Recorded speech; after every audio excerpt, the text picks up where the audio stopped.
சிவபெருமான் கூறும் பங்குனி மாத பலன்கள். இந்த பங்குனி மாதத்தில் பெண்கள் இதை தவறாமல் கடைபிடித்தார்கள் என்றால் வீட்டில் லக்ஷ்மி கடாட்சம் அதிகமாக நிலைத்து நிற்கும். ஒரு வீட்டில் லக்ஷ்மி நிலைக்கணும்னா அந்த வீட்டில் இருக்கும் பெண்கள் சில விஷயங்களை கண்டிப்பாக செய்தே ஆக வேண்டும். இதை பங்குனி மாதத்தில் செய்தால் அதன் பலன் இரட்டிப்பாக இருக்கும். என்னவென்று பார்க்கலாம். முதலாவது, காலை எழுந்தவுடன் வீட்டை சுத்தமாக வைக்க வேண்டும். லக்ஷ்மி தேவி சுத்தமான இடத்தில்தான் குடியிருப்பார்கள் என்பது நம்பிக்கை. அதை மறந்துவிடாதீர்கள். இரண்டாவது மிக முக்கியமான விஷயம், வீட்டு வாசலில் கோலம் போடுவது மிகவும் முக்கியமான ஒன்று. கோலம் போடுவதால் நல்ல சக்தி எப்பொழுதும் வீட்டிற்குள் வர வழிவகுக்கிறது. மூன்றாவது, மாலை நேரம் தீபம் ஏற்ற வேண்டும். பூஜை அறையில் மட்டும் இல்லாமல் வீட்டின் வாசலிலும் நீங்கள் தீபம் ஏற்றினால் செல்வம் அதிகரிக்கும். செல்வ வளங்கள் நிறைந்த குபேரனின் அருள் முழுமையாக உங்களுக்கு கிடைக்கும். நான்காவது, பங்குனி மாத வெள்ளிக்கிழமை விரதம் இருந்தால் லக்ஷ்மி கடாட்சம் பரிபூரணமாக உங்களுக்கும் உங்கள் குடும்பத்திற்கும் நிலைத்து நிற்கும். ஏனென்றால் லக்ஷ்மி கடாட்சம் நிறைந்த நாள் வெள்ளிக்கிழமை. பங்குனி மாதத்தில் வெள்ளிக்கிழமை விரதத்தை மிகவும் சுத்தமாகவும் கடைபிடிக்க வேண்டும். அதை கடைபிடித்தீர்கள் என்றால் லக்ஷ்மி கடாட்சம் பொங்கி வழியும். ஐந்தாவது, இது மிகவும் முக்கியமான விஷயங்களில் ஒன்று. சிவன் கூறும் அருள் வாக்கில் இது மிக மிக முக்கியம். பங்குனி மாதத்தில் பெண்கள் கோபம் மிகவும் குறைந்து பேச வேண்டும். கோபத்தை எப்பொழுதும் காட்டக்கூடாது. கோபம் குறைந்தால் செல்வ வளம் எப்பொழுதும் நிறைந்திருக்கும். கோபம் இல்லாமலும் சத்தம் இல்லாமலும் வீடு அமைதியாக இருந்தால் லக்ஷ்மி வருவதற்கு ஏற்ற சூழல் அமையும்.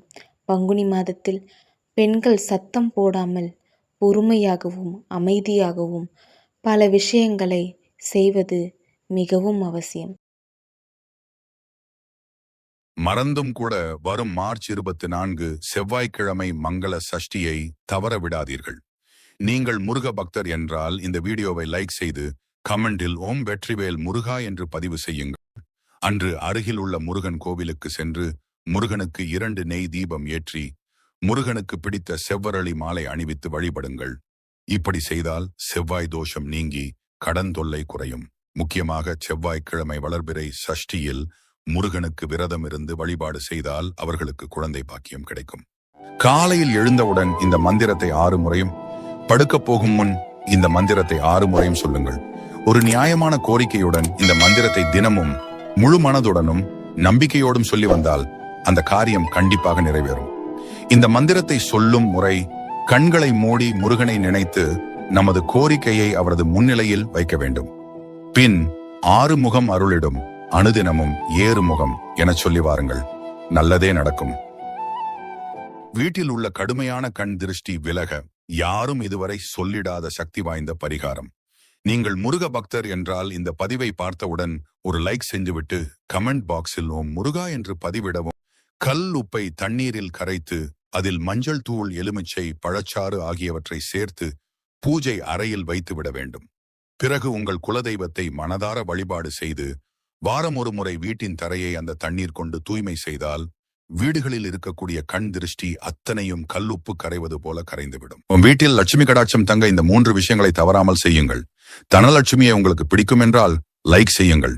முதலாவதாக, வீட்டில் தினமும் காலையும் மாலையும் ஒரு தீபம் ஏற்றுவது மிகவும் சிறப்பு. இது நேர்மறை ஆற்றலை ஈர்க்கும்.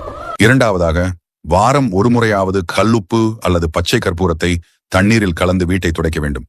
முக்கியமாக வீட்டில் துர்நாற்றம் அல்லது பூஞ்சை வாடை இல்லாமல் பார்த்துக் கொள்ள வேண்டும்.